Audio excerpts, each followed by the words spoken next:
नमस्कार, आप देख रहे हैं डीटीवी भारत। मैं हूं अभिषेक मिश्रा। जनसंख्या नियंत्रण कानून को लेकर बीजेपी और जेडीयू के बीच ठन गई है। उत्तर प्रदेश सरकार ने एक बिल लाया है जो संभवतः जनसंख्या नियंत्रण कानून के रूप में तब्दील हो जाएगा।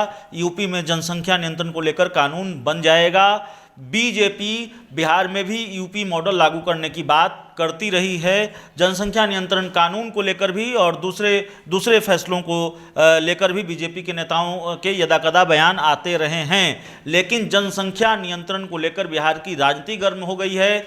दोनों दलों के बीच यानी बीजेपी जेडीयू के बीच रार ठनी हुई है।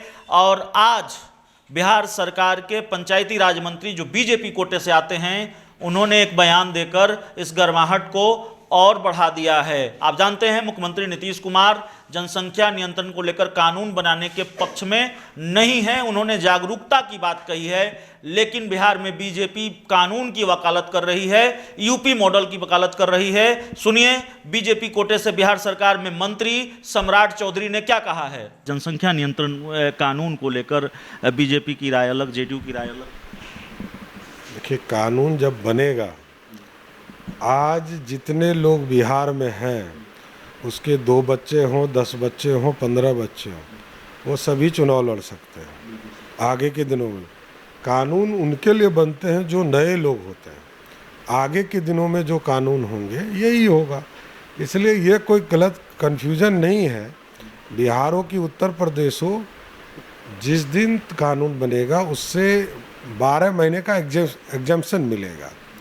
और 12 महीने तक यदि किसी को 2 से 3, 4, 5 जो भी हो जाए, बच्चे हो सकते हैं।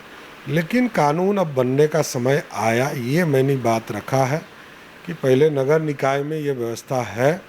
अब मैं ये चाहता हूँ, मेरी पार्टी भी ये चाहती है कि बिहार और देश में अब जनसंख्या का एक कानून बने, जिससे कि पूरे देश में जनसंख्या पर ध्यान दिया जा सकता। तो हमारे साथ बात कर रहे थे बिहार सरकार के पंचायती राज मंत्री सम्राट चौधरी जी से, और अपनी व्यस्तता के बीच इन्होंने समय निकाला हमसे बात करने के लिए। इसके लिए हम इनको धन्यवाद भी देते हैं। तो डीटीवी के साथ एक्सक्लूसिव बातचीत में सम्राट चौधरी साफ तौर पर यह कह रहे हैं कि देश में भी, बिहार में भी कानून जनसंख्या नियंत्रण को लेकर बनना चाहिए। ये टकराव बिहार की राजनीति को और कितना गरमाएगा, यह देखना बड़ा दिलचस्प होगा। लेकिन इतना तय है कि जेडीयू और बीजेपी जनसंख्या नियंत्रण कानून को लेकर आमने सामने है। इस पूरी रिपोर्ट में इतना ही, इस पूरी खबर में इतना ही। बहुत बहुत धन्यवाद।